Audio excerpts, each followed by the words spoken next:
En el año 1937 se detecta por primera vez el coronavirus en pollos, pero es en la década de 1960 que se aísla por primera vez en humanos y se descubre que este producía resfriado común en los niños, pero no era letal. En la actualidad, estamos ante un agente que sí cobra víctimas, sin embargo este virus no es netamente nuevo como lo hacen ver las noticias. Es así que el día de hoy te contaré la historia cronológica de este patógeno y cómo es que se volvió bastante agresivo. Para las personas que nacieron en el año 90-94, probablemente recordarán ciertos eventos que explicaré en un momento. En la década de 1960, específicamente en el año 1962, Dorothy Hamre y John Prochnow, del Departamento de Medicina de la Universidad de Chicago, encontraron el coronavirus. ¿Y cómo lo hallaron? Resulta que era invierno y para esa fecha habían estudiantes de medicina enfermos. Es así que en el laboratorio estos estaban estudiando los efectos de los virus en los órganos. Para ese tiempo el virus más conocido o más común en producir resfrío era el rinovirus. Es así que tomando un poco de células de las fosas nasales de estos pacientes que estaban enfermos y a su vez inoculando estos en un pedacito de riñón humano, observaban cómo habían ciertos patrones de inflamación. La sorpresa ocurrió cuando en el invierno de 1962, al obtener las muestras de estos alumnos de medicina e inocularlas en el riñón de prueba, encontraron que la inflamación era diferente que el del rinovirus. Con eso ya había indicios de que un nuevo virus se había detectado. No se sabía el nombre, no se sabía lo que era, pero era algo del tracto respiratorio y se podía transmitir de humano a humano. Tras este hallazgo, en el año 1967, Almeida y Tyrrell logran tomarle foto con el microscopio electrónico. De esa forma se descubre por primera vez su estructura de corona. Lo que están viendo son las primeras fotos del coronavirus, que hasta ese momento no tenía nombre. Cabe resaltar que los microscopios convencionales no tienen la capacidad para ver el virus. En cambio, los electrónicos o microscopios de electrones sí los tienen. Bien, siguiendo con la historia, una vez descubierto el virus y con el pasar de los años, se identifican otros grupos de este virus. El gamma coronavirus, que ataca a aves grandes, mamíferos y marinos. El delta coronavirus, que solo ataca a aves. Y los más importantes, el alfa y beta coronavirus, que atacan ganado bovino, porcino, animales de compañía, murciélagos y, sobre todo, al ser humano. ¿Y cuál es el agente causal del que se habla en las noticias? Pues nada más y nada menos que el beta coronavirus, que como les había dicho, hace años no daba problema alguno, ya que era un resfriado común. Sin embargo, en este nuevo milenio, las cosas han cambiado totalmente. Es así que en el año 2002, como algunos recordarán, informaban mucho en las noticias sobre el fallecimiento de personas por neumonía atípica. Resulta que en ese año China afrontaba el surgimiento de una nueva neumonía, más potente, más letal. El origen de este evento fue Cantón, China, año 2002. Las personas infectadas fueron 8.098, de los cuales fallecieron el 9.5%. Sin embargo, el brote cerró en el 2004, cuando se pudo controlar la enfermedad. Muchos se preguntarán, ¿y por qué no fallecieron todos? La respuesta es simple, y es que depende mucho del sistema inmunológico de cada persona. El grupo de riesgo o los que llevan la peor parte son los diabéticos, ancianos, niños, personas con defensas bajas y enfermedades crónicas. Otra pregunta que se hace es, ¿y qué es una neumonía típica? Para comprender qué es una neumonía típica, primero hay que saber qué es la neumonía. Y una neumonía, en palabras sencillas, es una inflamación demostrada del tejido pulmonar. Es decir, una persona que tiene fiebre, tos con expectoraciones, a las justas puede hablar, tiene escalofríos, le duelen las costillas y respira rápidamente. Este es un cuadro típico o común de una neumonía por infección bacteriana, por ejemplo. Sin embargo, en el 2002 ese coronavirus producía síndrome respiratorio agudo severo, que en otras palabras serían los mismos síntomas que les acabo de comentar, pero que se da de manera más rápida, y la persona se asfixia, no puede respirar, además se le suma dolores musculares y fiebres muy altas. Esto fue lo que salía en las noticias ahí por el año 2002-2003. Felizmente pudieron controlarlo, es decir, aislaron a las personas enfermas para que no contagien y les daban tratamiento esperando que se sanen. Sin embargo, hubo como 800 fallecidos. Bien, el siguiente evento ocurre en el 2012 y hasta el día de hoy sigue activo.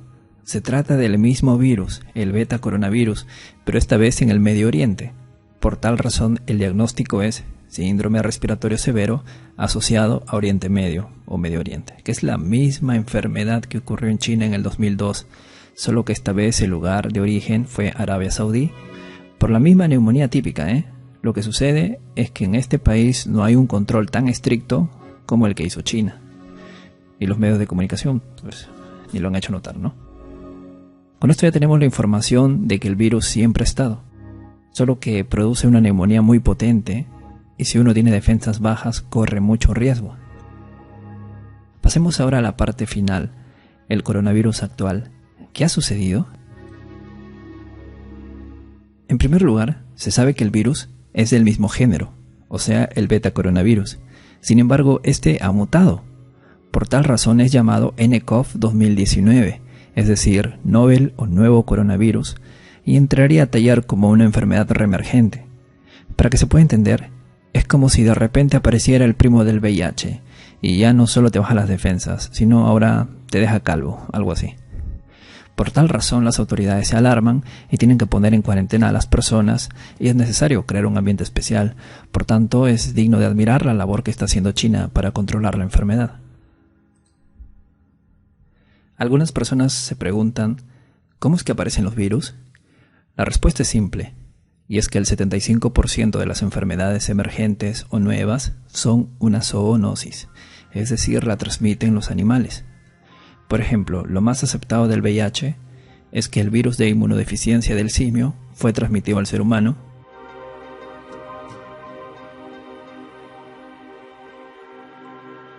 pudo acoplarse en este y a su vez mutó para ser transmitida solamente a otros humanos. Los virus no tienen vida, son estructuras proteicas que contienen ADN o ARN con la capacidad de alterar otras estructuras celulares. Para ello tiene que haber compatibilidad. Aún así, los virus pueden cambiar su composición constantemente debido al hospedador en el que se encuentran. Es por eso que todos los años, digamos, te da la gripe, salvo que genéticamente seas resistente a estos virus. También cabe resaltar que su tiempo de vida media en el ambiente es limitado, y por otra parte el coronavirus es termolábil, es decir, no sobrevive en el calor, tampoco sobrevive al alcohol, dado que su secuencia de ARN se destruye. Para finalizar, hablemos del nCoV. Esto sucede a finales del mes de diciembre, en la zona de Wuhan, provincia de Hubei. De repente varias personas empiezan a padecer de neumonía, de los cuales muchos de estos entraban a cuidados intensivos debido a la intensidad de esta enfermedad, algo que llamó la atención de los médicos. Por tal razón, lo constataron como un brote local y probablemente se trate de una nueva enfermedad.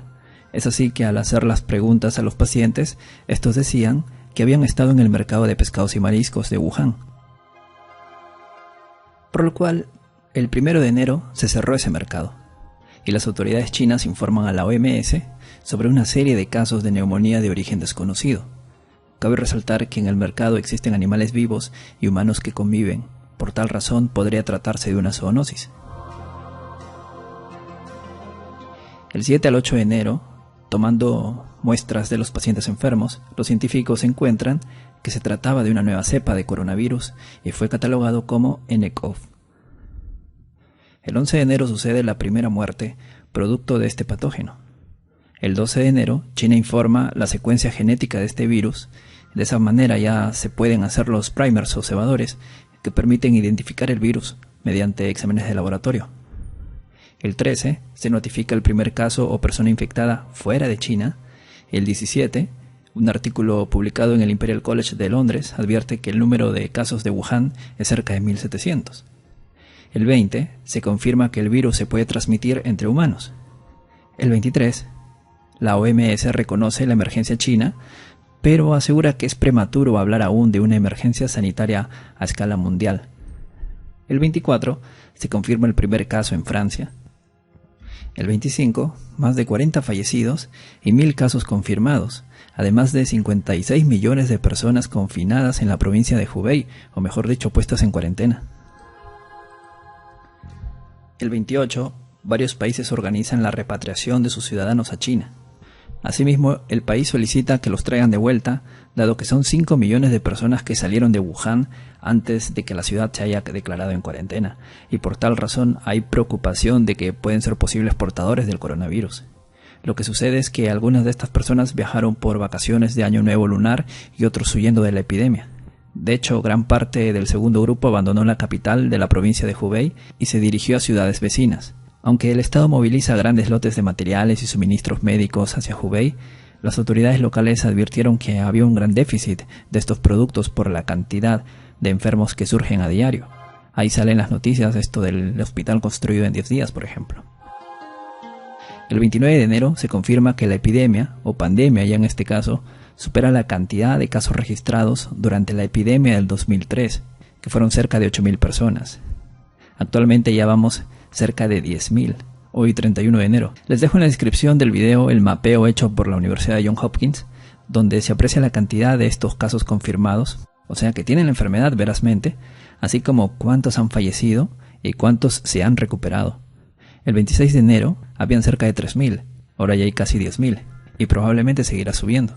Y por último, el 30 de enero del presente año, la OMS la declara emergencia de salud pública a nivel internacional. Entonces, estimados amigos, estamos bajo una amenaza en la cual se está haciendo todo lo posible para controlarla. Lo mejor que se puede hacer es alimentarse bien para aumentar las defensas y evitar en lo posible contacto con personas con problemas respiratorios y que hayan venido de Asia. Y si la enfermedad ya está en tu país, evitar el contacto con enfermos de carácter respiratorio, dado que la enfermedad se transmite por gotas de saliva o secreciones de pacientes, ya que estos contienen viriones y pueden sobrevivir horas. Si una persona infectada estornuda y se tapa con la mano, su mano está contaminada, y si con esa mano toca un botón, pues lo contamina. Si saludas en la cara a alguien infectado, pues terminas contaminándote la cara. Ojo, si en este momento tienes gripe, digamos, y no has tenido contacto con alguien procedente de Asia, no entras en los casos probables para identificar coronavirus, sino otros tipos, ya sea influenza o rinovirus. Si vas al hospital a solicitar que te detecten coronavirus, es por las puras, porque lo que se espera son pacientes que vengan de Asia, porque serían los casos sospechosos. Espero que se entienda, y que hayan comprendido algo más con respecto a esta enfermedad. Mientras haya un control riguroso en cada país, la enfermedad no avanzará. Y aún así, quienes están en riesgo son los niños, ancianos, personas con defensas bajas. Por eso hay que aumentar las defensas y a cuidarse. Nos vemos.